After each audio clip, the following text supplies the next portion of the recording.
Indiana Pacers playing the Knicks. Game 2. We are going to take apart that game in great detail. Steve Merril will be joining us. He's going to look at the side. Ross Benjamin, the total. We got a couple of baseball bets and Carmine Bianco at the end of the show. I'm Lawrence Presman. My co-host is Teddy Covers, and you're watching WagerTalk Today. Teddy Covers, what's your big game breakdown? Big game breakdown. We're going to talk the Braves and the Red Sox on MLB TV. And, of course, let's not forget Carmine Bianco talking NHL playoffs tonight, Bruins and Panthers, as well as some Champions League soccer. So, truly a sports central for gamblers today. We're going all around the sports betting world. Lawrence? So, Teddy, we get a whole lot of comments up every day, and I'm so appreciative of all of that. Thank you guys for taking time out to comment, Yes. Also liking the show, joining our channel, subscribing. We picked up another 1,000 subscribers in the last few days. But a couple of people commented for Prez to shut the hell up and focus on sports betting. This is a sports betting show, and they don't appreciate my Netflix reviews or my music reviews. So we're going to dedicate the last 15 minutes of this show to do movie reviews, music reviews, and some stand-up comedy. We're going to talk politics, religion. We're going to talk about the protesters. We're going to focus on wokeism that is running rampant around America. So how do you feel about that? So the truth of it is, Lawrence, okay, this is a sports betting show. All right. The focus every day is going to be on sports betting. That said, there are so many dry, unwatchable sports betting programs on there. This show isn't one of them. All right. We're going to be light. We're going to be entertaining. You're going to get off topic. You're going to talk about random shit. I'm going to get mad at you. It's just how we do it on WagerTalk Today. But the goal is good information in an entertaining format. We try to do that each and every day, live 9 a.m. Pacific time, noon Eastern time, every weekday right here on WagerTalk TV. Yes, sir. FB Coach writes, Prez, don't take the bait from the haters. Take the bait, FB. I'm going to talk the same shit I talk every day, and if the two people who don't want to hear it don't like it, Kishman Tochas. Steve Merril joining us, everyone. Steve, how are you, my friend? Doing well, and if you had plus 200 to hear Kick McToshis, whatever you just said, you cashed already, so making money for the viewers. Plus 1,000 probably. Yeah, Steve, the most apple pie looking human being at WagerTalk Today, and maybe in all of America. Has it been like that your entire life, dude? Like, have you been just a walking apple pie since day one? Yeah, definitely have not heard that one. That was plus 2,000, but I guess there's worse things to be called than apple pie for Mr. Burnt Burrito. Burnt Burrito? Teddy, he just insulted you, bro. I've been called worse, believe me. It was not directed at Theodore. That being said, I don't even know he's got that Ron Howard is. thing going that I never really thought about until today. Yeah, a little bit, you know. Yeah, you're the All-American kid. Short all of a sudden, Teddy. It goes from Will Ferrell, George C. Riley to Ron Howard, Opie Cunningham, just because of the haircut. That's how versatile I am. Yeah, dude. Listen, let's talk some. Go ahead, Theodore. Let's talk some NBA for tonight. Like we promised, sports betting information is center stage. What we do around it is what we're going to do around it, and that hopefully makes it entertaining and gives you, appointment-driven viewing on a daily basis. Let's talk about the Knicks and the Pacers. Split line on this game right now. I'm seeing some -5s for New York, mostly -4.5. Looking at the free WagerTalk Live odds screen. Total sitting 218.5 for game number 2. There are some 219s out there. What are you going to do with the Pacers facing an 0-1 series deficit in Madison Square Garden tonight? Yeah, first, it's one of the few times this season we've only had one NBA playoff game. We had one, of course, on Saturday with game 1 between the Nuggets and T-Wolves. It's that time of year that we're going to have 2 games each of the next following nights, but we're going to have a lot of nights with just one game. So we will be taking deep dives, and it's appropriate that we have one game tonight because the 3 of us that are on the show today, myself, Steve Merril, Ross Benjamin coming up next, Teddy Covers, we are doing this every day, taking a deep dive into the NBA playoffs here with the solo videos on WagerTalk TV. So I recommend the viewers check those out. I do have an in-depth 15-minute video on this game alone on the channel right now. Side, total, multiple player props. Ross is going to talk more about the total, so I'll look at the side. The first thing I'll point out is that the Pacers are a public dog in this game. Now, I don't do a lot with sentiment indicators in the NBA. I use it more in the NFL, as you all know. But it is worth noting the public is on the Pacers, but the public was also on the Pacers in game one as a 6-point dog. And although they didn't win straight up, they did get the cover, losing by 4. They actually had a 9-point lead in that game. Knicks never led by more than 8.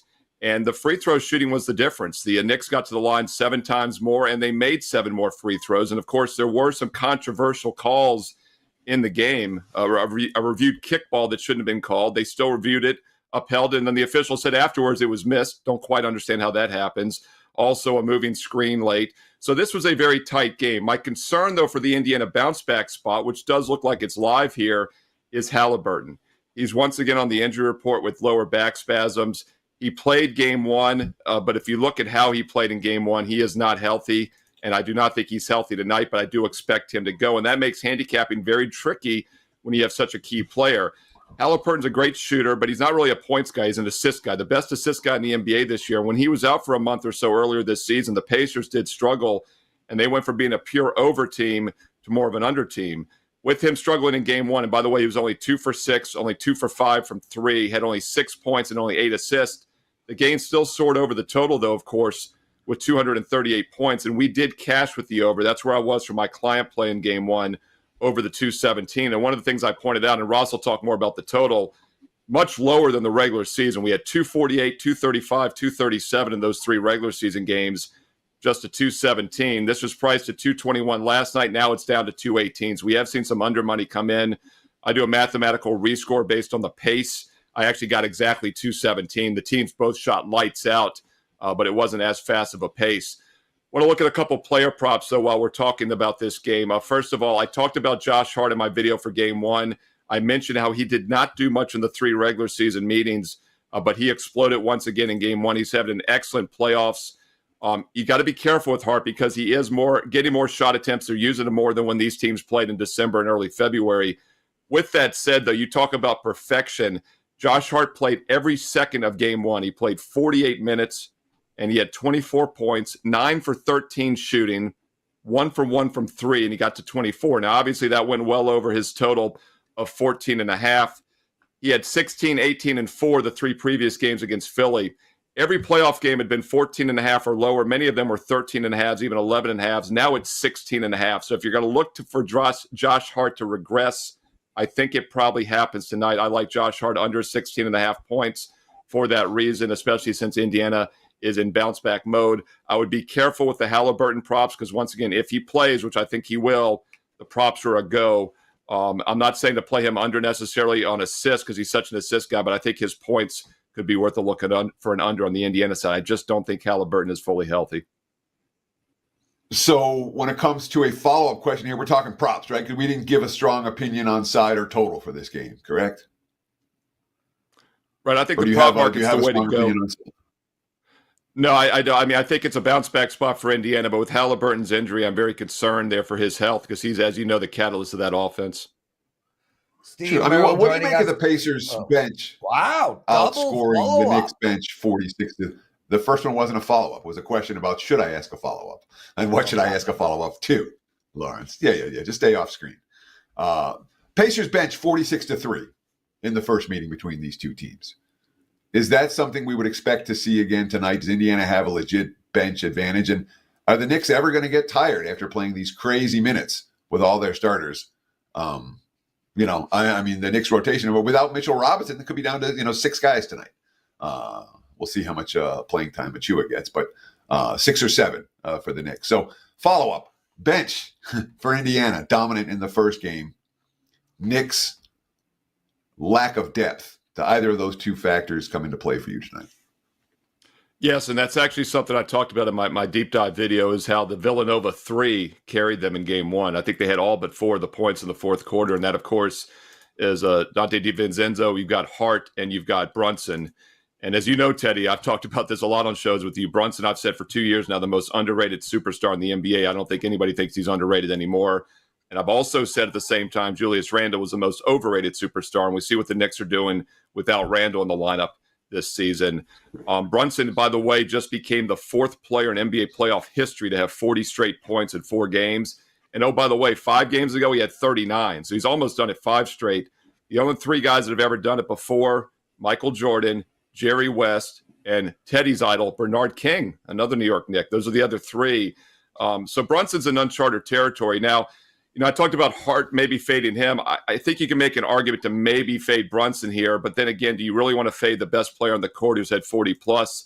But his total's getting up there as well. If you look at his prop total, it was 31.5, 32.5 almost every game, a 33.5. Then it was 36.5 in game 1. Yes, he got to 43, but now it's 37.5. So basically, he's going to have to get to 40 for a 5th straight game for you to lose that prop. It could happen, though.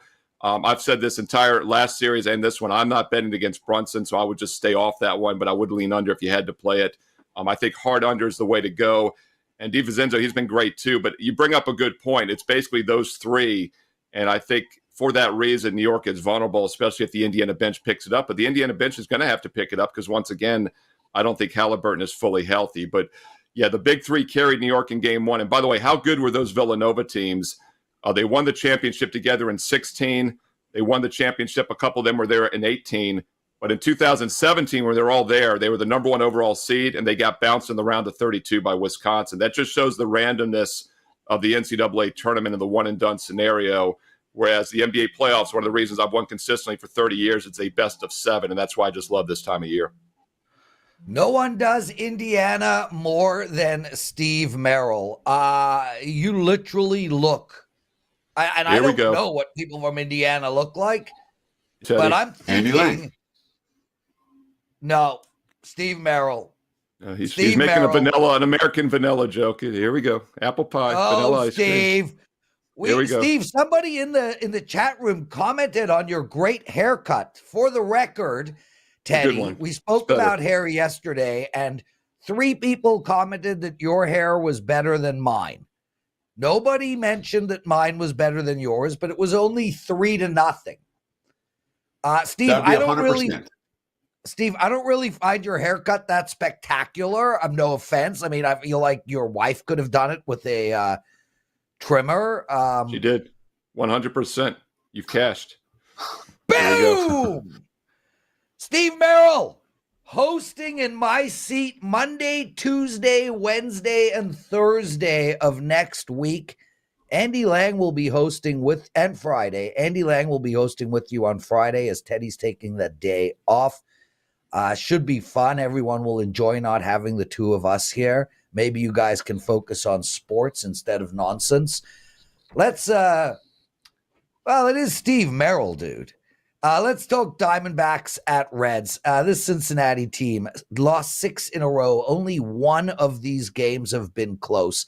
Arizona won 2 in a row, but record-wise, not much better. 6:40 p.m. Eastern start. Where are we going in this game?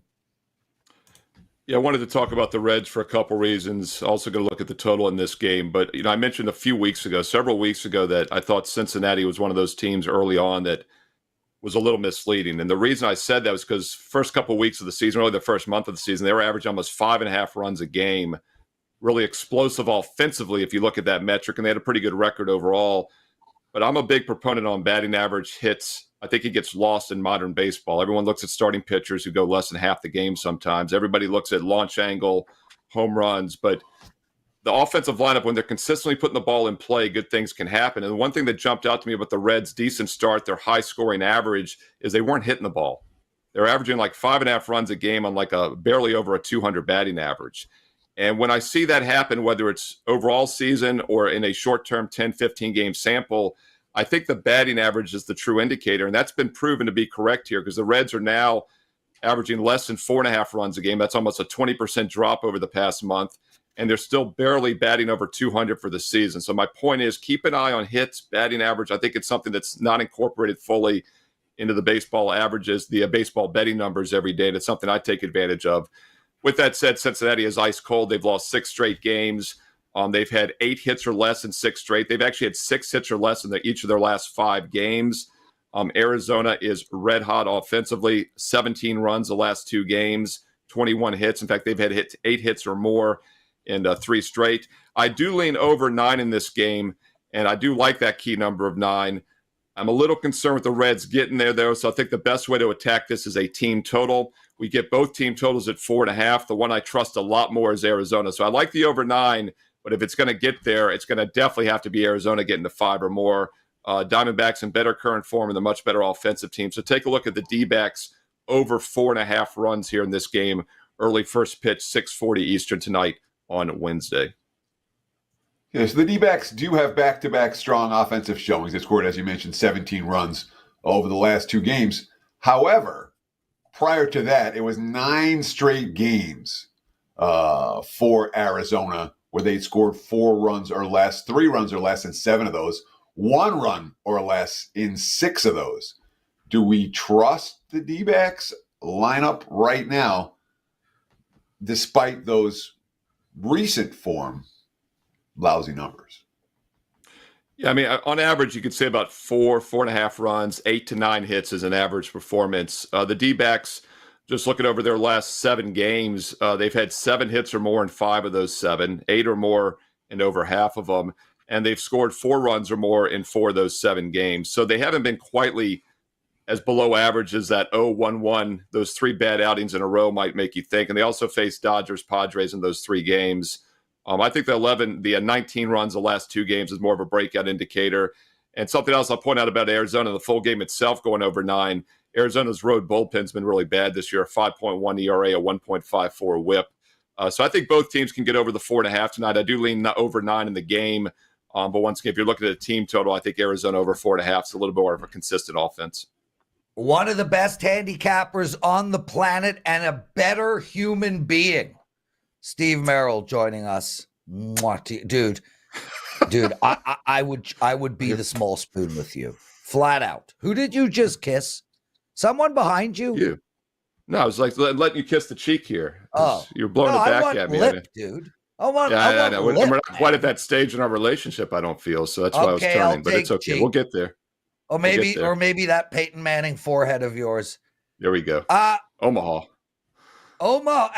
He has killed that word, too. Every time I hear it, that's what I think. Steve, we love having you on, dude. And it's why I choose you to co-host the show. Lots of love, brother. What do you got to promote? Yeah, just real quick, I think I'm on this Friday for you, correct? When you were saying Monday through Friday. No. You told me the 10th or the 14th, but we'll clarify. I'm good either way. No, the 10th to the 18th of June you're on, and then Tuesday to Friday of next week. Hold on. All right, let me get a couple You pins don't need here. to write this shit down now, bro. Yeah, we're doing blue for June, black for May. Just put it we'll on get your this Peyton right. Manning. Write it right on your Peyton Manning. I've got it in writing. All right. Okay. Seriously, I'm here when you need me, Prez, as you know. Wager Talk Today, wherever else you need me, I'm here for you, my man. Wager Talk Today. Don't forget MLB First Pitch. I'll be on live at 2 o'clock Eastern today talking baseball with the great Dan Alexander. Also, NBA daily videos. I mentioned it earlier. I've done every playoff game every day this entire postseason. I will continue to do so. Hit subscribe, hit the bell for instant alerts so you never miss every morning when those videos go up. Really a deep dive, sides, totals, player props. You saw what I did for about 5 minutes here. I did that for 15 minutes. So a lot more information in that Knicks-Pacers game for Wednesday. Also, number 1 this season in the NBA, which is no surprise because I'm number 1 all time. Sides, totals, total units won in the history of Wager Talk in the NBA. Off to a great start of the playoffs. Baseball is winning as well. Check it out right now. 7 days, buy 7, get 11. It's just $9 a day. Or the best deal, a 1-year all access for just $3 a day with promo code SM365. That works out to about $1 a play. Instant savings of $800. You got to have that promo code SM365 on an annual package. Full details along with a free play every day on my page, Steve Merril, WagerTalk.com. Get there quicker, WT.buzz/SM. Incredible work, Steve Merril, everyone. Thanks so much for joining us. Teddy, this 7-4-11 promo that we've been doing, it runs for, I think, another 6 days, 5 days. It has been a spectacular success. So shout out to everyone who has grabbed that package. Basically, it is an all-access 7-day pass with an extra 4 days tacked onto the end. It allows you to get every play from the handicapper of your choice for $9 a day. It's a perfect way to win. And, I've been saying this at the end of every show, but I'm going to say it twice today. I want to shout out to all the people who grabbed my package yesterday. Yes, my package. We got a lot of people commenting on my package yesterday. My package is spectacular. And it went 4-1 yesterday. I won my 4% again. I'm on a 16-0 run in these 4% plays. I have another tonight. And the craziest thing is, the one tonight I put up on Monday. Monday it went up. So it's not like I'm trying to take advantage of some run. This play went up live for my clients on Monday. It's up today. It's another 4%. I'm going for 17 in a row. I'm stoked. I'm pumped. I'm excited. It's going to be a night of Scrabble, hockey, and NBA for me. Guys, grab that 7-day package. Get 4 days free. I'm hating on my shirt right now. I feel like I got a stain here or something. I look like hell, but Teddy, you always look like $1 million. What did we learn in the wonderful world of sports betting?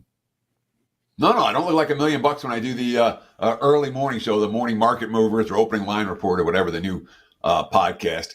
I'm not all coiffed when I'm doing that each and every morning. Coiffed. I do it, before 7 a.m. Pacific time. Is coiffed somewhere between the sound a woman makes and your hairdo? No. Okay, just checking. Because it's coiffed. Great. Thank you, Lawrence. Appreciate that. It's time for what we learned last night. I'll tell you what I learned last night. Making money with bad teams in baseball. I say it over and over again. You can't do it. And what did I have yesterday?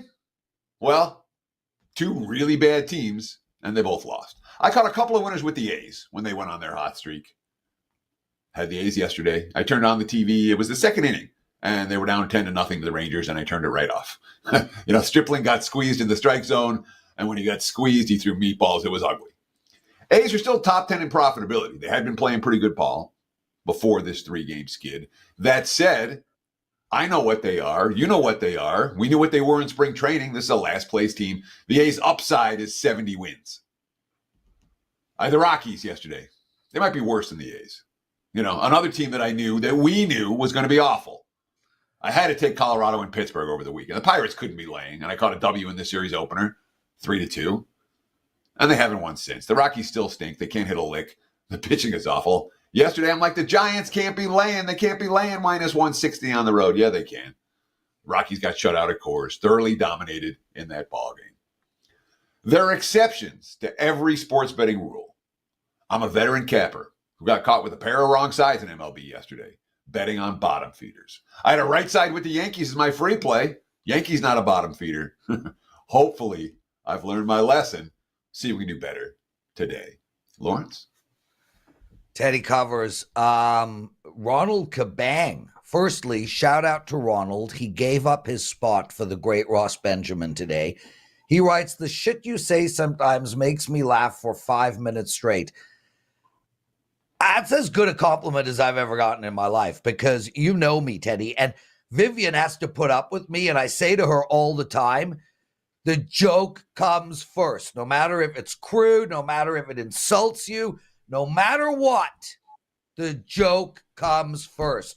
Teddy, before we bring up Ross Benjamin, Jesse Shalou in the chat room writes, bring on Ross the boss. So before we bring Ross on, I want to make mention that Jesse is on a ridiculous run over at Sports Memo. 12-1 run with his 5% plays. Get Jesse Shule's 5% play tonight, guys. Head over to WagerTalk, to Sports Memo. Grab that play because, 12-1 doesn't come around very often. Nor does 16-0, just for the record. But 12-1 is impressive. Jesse, congratulations, man. Really, really happy to have you part of our family, and you keep winning. It's spectacular stuff. Well done. Now, let's bring in what has turned out to be, what has become my favorite guest Sorry, Brian Leonard. Ross, dude, I love you. You are going to be on this show regularly. Before you say a word, Dan, Harvey Keitel wants his face back. Yeah, that was a big comparison with me and him in The Bad Lieutenant, I guess. And then I watched the movie and I was more flattered. But I can't live like that these days. But anyway, Teddy, exceptions to the rule. I made an exception to the rule last night because I very seldom, if ever, lay double digits in the NBA. But, we're down to reduced cards now. We're down to the playoffs and Cleveland coming off that 7-game series. And I laid the double-digit number with the Celtics last night. And I know that you had some misfortune last night, but I was fortunate in that exception to the rule. A long time ago, Prez, a guy told me, don't ask bad teams to do good things for you. But if there's an exception to the rule, in Teddy's defense, Major League Baseball is a long season, 162 games. You mentioned Oakland winning possibly 70 games this year. You're projecting, Teddy. That means, they're going to lose 92 times out of their 70 wins. How many times are they going to be an underdog and give you good value? So, never say never. Okay. Teddy, I think, do you have any response to that or no? The answer is never say never. We have rules. Yeah.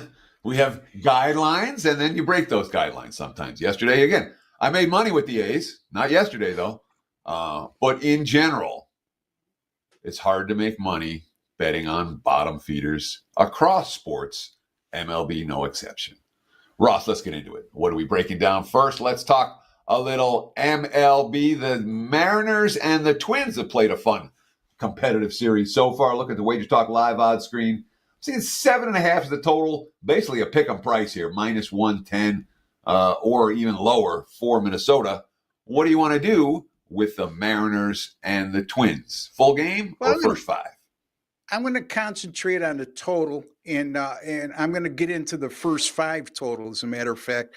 But let me start with the 2 starting pitchers here, Teddy. I mean, George Kirby right now in tremendous form off his last 3 starts, 6 innings pitched per start, a 0.50 ERA, a 0.72 WHIP, an 11-1 strikeout to walk ratio, which is great numbers. And this is a Mariners team. It's no strangers to them to be playing in low-scoring games. As a matter of fact, the Mariners have only gone over the total in 4 of their last 26 games. In those 26 games, average a combined 6.6 runs per game. And during that stretch, the Mariners pitching has really carried them, as they're only allowing 2.6 runs per game over their last 26. And when we get into this number of 7 and 7.5, not uncommon right now for a team like the Mariners getting good pitching and not a lot of hitting. And they've gone 8-0 to the under in their last 8, whenever the total is 7 or 7.5. And in those games, they're only allowing 1.5 runs per game. Now, we know that the Mariners aren't a great hitting team right now, Teddy, getting great pitching. But when you get in the 7.5 area, chances are they're facing a good pitcher, and they're also facing a team that's not hitting really well. The Twins have been sporadic in that regard offensively. But I know one thing, Chris Paddock, their starter tonight, he had 1 bad outing, 2 bad outings actually this year. Both came on the road. But over his last 3, a 2.00 ERA, a 1.00 WHIP, averaging 6 innings pitched per start. Notice that I always concentrate on how many innings a starting pitcher is giving you on average over at least a decent sample size of 3 starts. 3 starts at home. All 3 of those games go under the total, and his 1.02 ERA had a lot to do with those low-scoring affairs. The wind blowing in at about 10 miles an hour tonight at Target Field, which will help the pitchers in that regard. And here's the thing. You might ask, well, Russ, why don't you just go under the total in the 9 innings? Well, I don't trust the Twins bullpen. You look over the last 7 games, the Twins, 7.77 ERA. And then their WHIP is 1.48. So when I see that, okay, wait a minute. We got a high ERA with a WHIP that's approaching 150, which is borderline bad to me. But when I see that, I automatically look and say, how many long balls are they giving up? Well, they've given up 5 home runs in the last 24 and the third innings over that 7-game stretch. So I'm going to cut them completely out of the equation, Teddy. And I am going to go under the total of 4 at money line odds of -120. Now, there are 3.5s out there, and you're going to have to lay some heavy juice at 4. If you can't get a 4, I'm still on board with going under 3.5 as well. Wow. You're killing me, Ross. That was exactly what my follow-up question was going to be, and then you come in right at the end and answer it. Literally, I spent the whole time sitting there. What am I going to ask? But let's talk about the 3.5, 4 for a minute, because this is a split line. There are 4s -20. I'm seeing 3.5. You can get under +14 on 3.5 right now, looking at the WagerTalk live odds screen. How much is that half run worth between 4 and 3.5? Because I'm seeing 35 cents difference. Is it worth more than that, less than that, approximately that? Which is the better bet? In this particular situation, it's worth a lot. I mean, considering the total for 9 innings is 7.5. If you want to give me 4, I'm willing to lay the extra juice, and I could see that the extra juice is justified because I can still catch a push at 4, right? Obviously.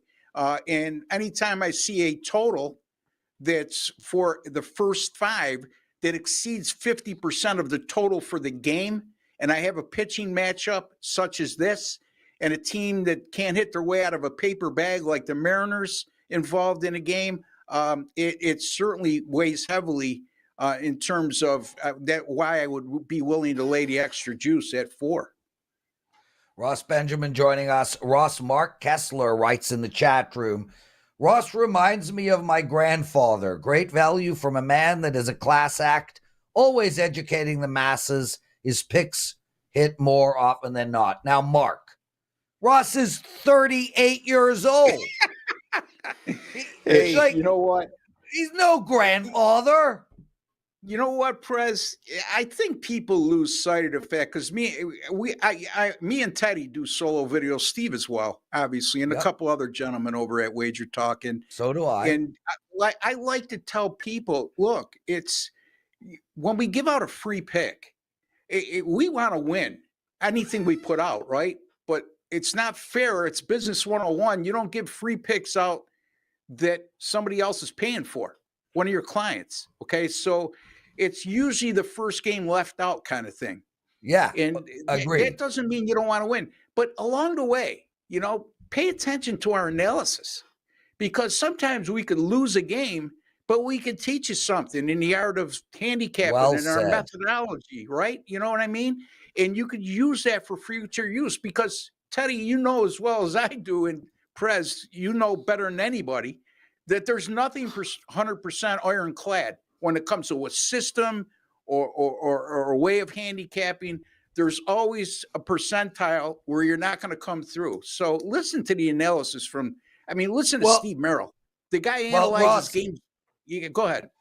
So I just wanted to give an example, because you're rolling right now. 17-4 NBA run, 29-8, 35-12. I mean, these are spectacular numbers. But your bet tonight in the NBA comes with a 13-2 ATS angle. And the reason I mention that, guys, is yes, it might lose. And yes, that angle tomorrow might be 13-3. But 13-3 is still spectacular, and you get the angle when you buy Ross's play.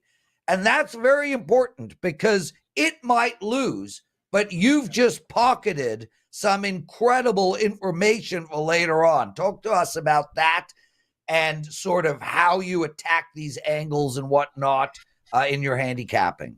Yeah, I have to have, it's like an evidence sheet, okay? So, for example, I don't know if you guys could see this. This is a sheet that I might write out. Is that a for pen? all my games, right? So Pens exist? The bottom line is, I'm sorry? No, nothing. Keep going. Right. What a little effort. You could be a ball breaker, Chris. Anyway, oh, yes, brother. Bottom line is, I'm not married to just one specific area of handicapping. There has to be several factors that add up to what I consider to be a strong play. And there's a whole bevy of things I go through. But a betting angle, and I think people lose sight of that, is a betting angle has to do with all teams in a specific sport under the same circumstances, as opposed to a trend that just deals with a specific team.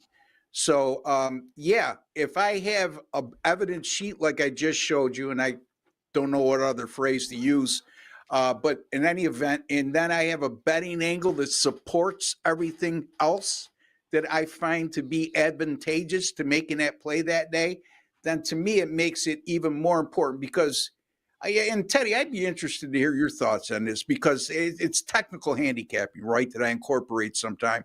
And a lot of guys don't believe in that, and that's okay. But, technical handicapping, sometimes it gives you an indication how teams, like if they're coming off a certain situation and they're in a certain situation, how all teams react. And part of that is where the line is set, the parameters of that line is set, and also public perception and how the odds maker sets that line. So, I mean, again, that's what I look at when it comes to a betting angle. Yeah, I mean, when it comes to angles for me, it's never something I'm ever going to make a bet based purely on the angle. Right. Exactly. If I'm making it, when you're making a case and you see the angle or you're running the angle, like, all right, now I made a better case. But it's not, I see this angle, therefore I'm going to make a case for this team. In my mind, that strategy is backwards. Let's talk NBA for tonight. We had Steve Merril talking side. You're going to talk total. The Pacers and the Knicks, 218.5. I'm seeing 219.5 at one key book here in Las Vegas. Total open in the 220, 221 range. So we've seen some under money, but there is some resistance to that. Talk to me, Pacers, Knicks, game 2 total. Yeah, stay tuned because I think Teddy's going to have a field day with his retort on this. I just have that feeling. And that's okay because that makes for interesting talk. But I'm going to look at the total here, and it's 218.5. The Knicks coming off that game 121-117 win. You look at the analytics in the NBA, and the Knicks are like bottom 3 when it comes to fast tempo. They're actually in the slow tempo range. Yet, you look at the results, not only in the playoffs, but over the latter half of the year, they've gone over the total in 16 of 19 games. Now, the opposition will tell you, well, look at their totals, though. Their average total is really low. Well, over those 19 games, you're right. The average total was 211.7, but they also scored around 226 points per game combined in that time. And they've also shot 39.3% over those 19 games from three-point range, which, again, when you think of the Knicks, you don't think of this dynamic three-point shooting team with the exception of Jalen Brunson. They've also gone 4-0 to the over this year at home, coming off a home game in which they scored 120 or more, like they're in that situation today. And the Pacers, this is a team – I don't care if you're a slow-tempo team. Now, Steve made a good point. He said, you look at the field goal attempts for both teams in the prior game, and it was slow tempo. Well, yeah, it might indicate it's slow tempo, but it's a little bit deceiving because both teams shot the ball extremely well. And when that happens, it's very difficult to find two teams that are going to shoot over 50% and have over 90 field goal attempts, in that game. If we're talking that, we're talking a total in the 230s, 240s, in my opinion. So in their 4 games against the Knicks this year, the Pacers over like 122 per game, 54% shooting, 45.8% from the field. When you think of the Knicks, you think of Tom Thibodeau coach teams, you think of defensive play. The reason I can make sense of that is, to me, Indiana shares the ball better than anybody in the NBA. I think the announcer hit it best, or the analyst hit it best in the last game. The ball doesn't stick with Indiana on offense. They share the ball. They're very athletic. Their flaw, obviously, is their defensive play. And they're one of those up-tempo teams that are willing to take 3 shots to give you one good one. They've shot 51% or better in 10 of their last 14, scored 117 or more in 10 of their last 12. So I just think that, again, when you look at the totals during the regular season between these teams, and Steve mentioned it's drastically different, right, Prez? But I'm not going to get scared away with the money that's brought this from 220.5 down to 218 in the last 2 hours. I'm going to still go over the take total. advantage of it. Yeah, exactly. So that's where I'm going here, Teddy. Ross, yep. We're going to have you on weekly. Is that a problem? No, not at all. I would welcome the opportunity. I literally text Slack Teddy. He is so effing good. I love having you on. And guys, if you think Ross knows sports betting, you should hear him sing. The guy is the only person we know that sports bets all day and is a world famous lounge singer at night. Wayne Newton. Yeah, Ross Benjamin, everyone. Great stuff, Ross. Kick ass, brother. What do you got to promote? Yeah, you mentioned it before. I don't know what more I could say. 17-4 with my last 21. 28-9 with my last 37. 35-12 with my last 47 NBA picks. You go back to March 16th when the NCAA tournament consummated, and you combine my NBA and NCAA tournament picks, or college basketball picks, I should say, 57-25 basketball run. I would consider that hot. And then you bring in a $79 7-day pass, and we're going to give you 4 additional days, 11 days for $79. You know, I had a couple bad days over the weekend, and everybody crucified me. They forget about what led up to that. But I bounced back with a 2-0 yesterday, Prez. You know how this works. Favorites. Yeah, so there you have Ross, I got to cut you off, bro. Teddy is like, Prez, we have 4 minutes left, and my big game breakdown, Carmine Bianco up. Ross Benjamin, everyone. Teddy covers. Let's keep this show moving. I personally think this show's spectacular. I'm going to listen to it again twice. What's your big game breakdown? Let's talk big game breakdown for Wednesday night in MLB. A little national TV action on MLB TV. The Red Sox in Atlanta for the finale of their 2-game set against the Braves. Lost last night. Will they bounce back tonight? I'm not so sure. We're looking at the WagerTalk live odds screen right now. Full game for this contest. I'm seeing Atlanta in the minus 190, minus $2 range, 2-1 favorites. Total sitting at 8.5. I'm going to take the bullpens out of the equation for this game because I'm concerned about the Braves bullpen right now with a couple of key guys, Matzik on the DL, Johnson on the DL for Atlanta. They used key arms last night as well. So let's just keep this in the first 5 innings. All right, the Red Sox in my mind are a pretty easy team to handicap in theory. They're mediocrity defined. They're a 500 level team. They were aligned as a 500 level team. They're playing like a 500 level team. So the Red Sox go on a winning streak. They get 3-4 games over 500. I'm looking for spots to fade them. They get 3-4 games below 500. I'll look for spots to back them. Well, they're above 500 right now. Of course, they're coming off a 1-14 game where they went 1 for 14 with runners in scoring position in a 2-run loss last night. And today they have to go against Chris Sale, who his last 2 starts. I wondered if Sale would be able to come back and be good. He's been real good in each of his last 2 trips to the hill. Nick Pivetta coming off the DL. He's been out with an elbow strain for the better part of the last month. He has a bad track record against Atlanta. He had a bad start at AAA in rehab action. In my mind, this makes a lot of sense for a first 5 wager. Atlanta kind of slumped on their West Coast trip. Saw some solid form last night. I think they're worth backing here in the first 5, -0.5.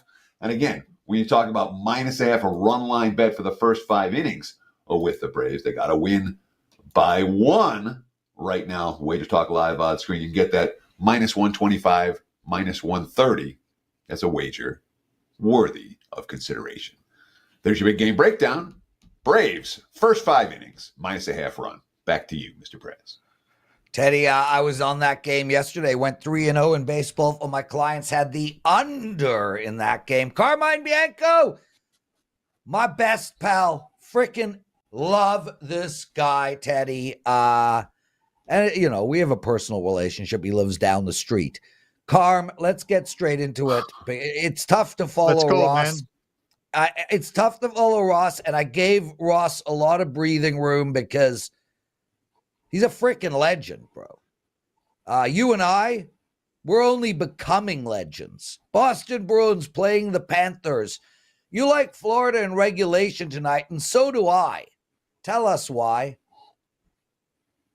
Yeah, we'll make these two games very quick. Listen, Florida minus 105. You can lay the 170 on Florida if you're comfortable laying that price. I never am. I'm taking them in regulation tonight. They did game one off a longer layoff. They played the Bruins coming with a bit of momentum with only 1 day's rest after beating the Leafs.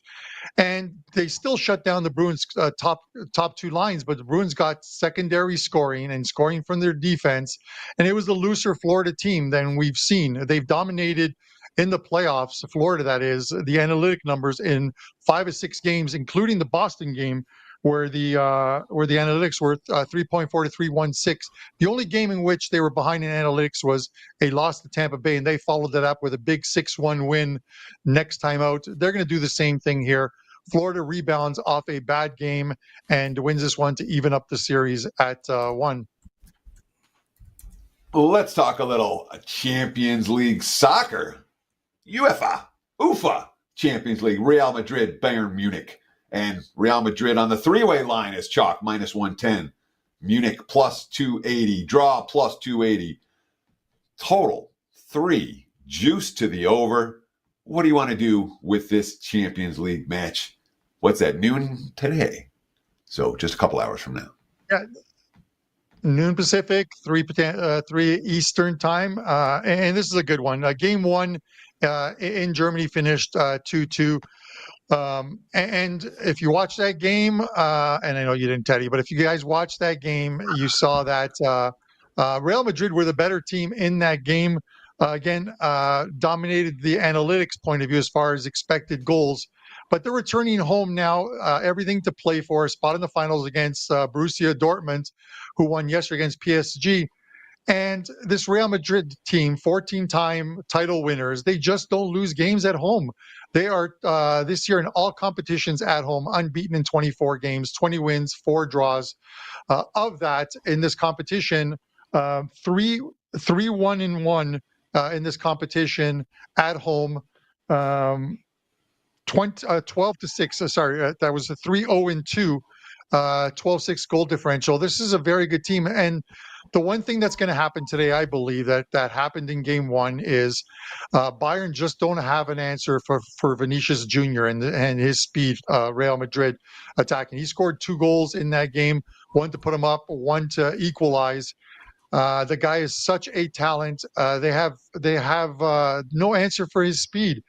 I think Madrid get out in front, and I think they double up on it and go on to win. Minus 110 is a very low price here. I get it. It's graded on 90 minutes. So if this game is tied after 90 minutes and any injury time, it will go to 30 minutes of extra time and possibly penalties. But I don't see that happening. I think a better coach squad with Carlo Ancelotti, the Italian manager, and I'm taking Real Madrid minus 110 to make it to another finals in Champions League. I'm having Penne Angelotti for lunch today, Carm. What do you got to promote? All right. 2 soccer plays up as well. 2 NHL plays for tonight and 1 MLB, 8-2 MLB run. So that's coming along nicely. The 11-7, I think, is the best package to get. 11 days of plays for only for the price of 7. It's a great deal, $9 a day. Head over to WagerTalk, my page. No coupon needed. Grab that one. And guys, thanks for having me on. Carm, always, anytime. Thank you for joining us, brother. And kick ass tonight. Teddy covers, we do have a penalty box segment today. So let's get straight to it. Oh, bugger off. Hey, everybody, it's Lawrence Presman, the Prez from WagerTalk Today. We got our penalty box segment going. I got 2 bets to give out for you. Let's start right off the bat with the 2:20 Eastern baseball game. The San Diego Padres playing the Chicago Cubs, and what a great pitching matchup in this one. Cease taking on Wisniewski. Wind is blowing in from center field, and that is a huge factor in this bet for me. Both pitchers have been amazing all season long analytically, and I think they continue that today. The problem with both these teams right now really is the bullpen, so we're going to take that out of the equation. I'm going with under 4 runs in the first half of this game, the first 5 innings, under 4 runs. Before we get into the hockey bet, I just want to point out again, I'm on a 16-0 run in my 4% best bets. I have a 4% play up tonight for my clients. I also have an NBA and an MLB play. Don't sleep on this run. 16-0 happens once every blue moon. We're going for 17 straight. Head over to WagerTalk and grab that play. As for the bet that didn't make it onto my card tonight, but one that I am betting 1% of my bankroll on, Florida Panthers in regulation. Like, Jeremy Swayman's been unbelievable. But if you watched that game in game 1, Florida was all over the Bruins, and they just had bad puck luck. Boston, this team is not scoring 5 goals against Florida again. I think we have a ton of value here, Florida in regulation. I actually think it's worth betting Florida to win the series right now. I think they will get it done tonight, and I think they will get it done on the series. That's it for the penalty box segment. Thank you for watching. Teddy covers. Great show today, my brother. Take us home. Sure, that's going to wrap it for the Wednesday edition of Wager Talk Today. We'll do it again tomorrow. Same time, same channel. Between now and then, enjoy the games. Best of luck with all your wagers.